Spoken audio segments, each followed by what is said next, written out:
Selamat datang di channel admin sekolah. Bagi Anda yang baru bergabung, jadi channel ini membahas mengenai tata kelola sekolah. Nah, di video kali ini saya akan menjelaskan mengenai sesuatu topik yang sedang hangat dibicarakan saat ini, yaitu tentang ijazah palsu. Jadi saya akan bahas apa sih modus-modus yang bisa digunakan seseorang untuk mendapatkan ijazah palsu tersebut. Baik, mari kita simak bersama-sama. Yang pertama adalah ijazah hasil beli dari pihak ketiga atau editing sendiri. Nah, saya ilustrasikan seperti ini ya. Di sini ada Mr. X.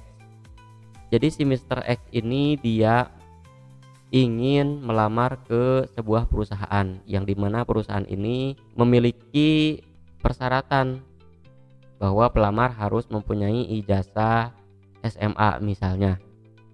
Nah, karena si Mr. X ini tidak mempunyai ijazah SMA, maka datanglah ia kepada pihak ketiga. Nah, di sini bisa berupa perorangan, bisa juga sebuah kelompok tertentu ya, yang memang sindikat penjualan ijazah palsu. Nah, dalam hal ini pihak sekolah tidak terlibat dengan apa yang dilakukan oleh si Mr. X.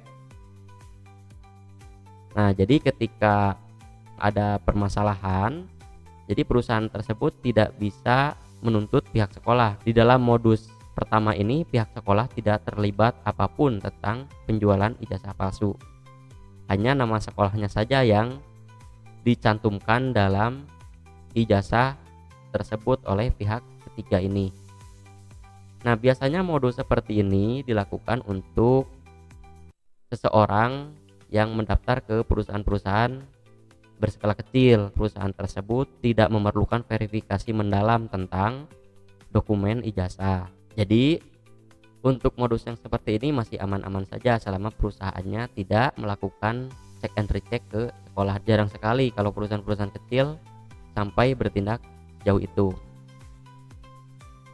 Nah, untuk modus ijazah yang kedua, yaitu ijazah yang dibeli dari pihak sekolah.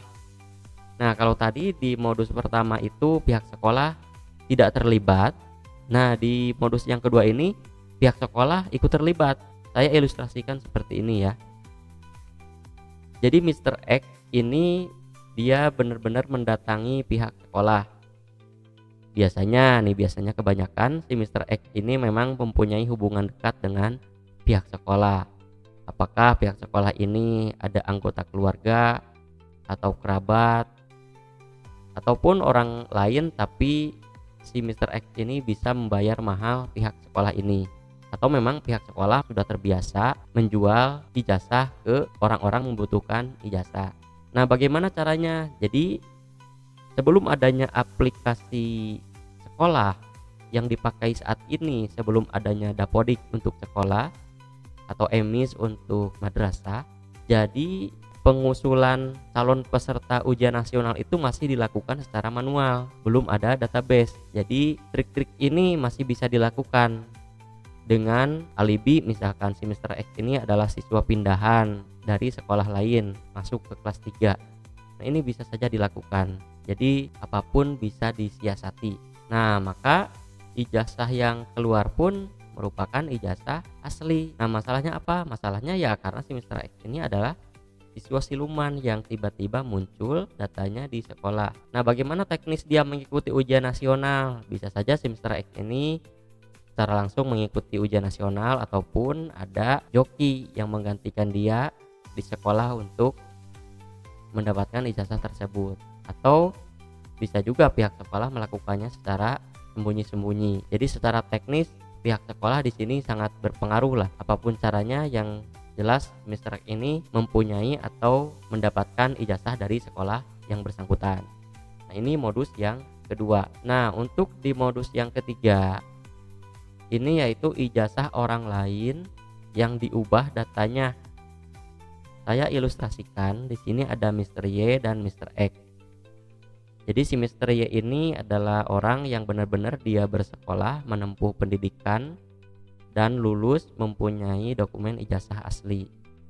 Tapi karena suatu dan lain hal, misalkan si Mister Y ini memang jadi seorang pedagang, jadi tidak terlalu membutuhkan dokumen ijazah.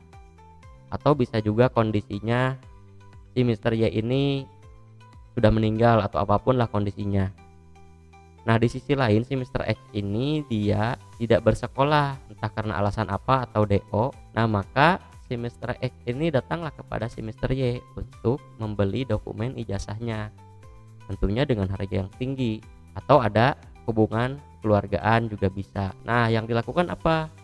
Yaitu mengubah dokumen, seperti mengubah foto si Mister Y menjadi Mister X dan mengubah dokumen-dokumen yang lain. Ini sangat mungkin dilakukan sebelum adanya iktp. Kalau sekarang agak susah karena database-nya di Disdukcapil sudah terdata. Tapi kalau modus ini dilakukan sebelum tahun 2000-an ke bawah, ini modus ini masih banyak dilakukan. Jadi seseorang melamar kerja dengan menggunakan ijazah orang lain. Nah, sebetulnya selain modus-modus yang tadi itu masih banyak juga modus yang lainnya. Tapi yang sering digunakan adalah 3 modus ini. Nah, semoga dengan penjelasannya tadi bisa menambah wawasan kita semua. Terima kasih, semoga bermanfaat.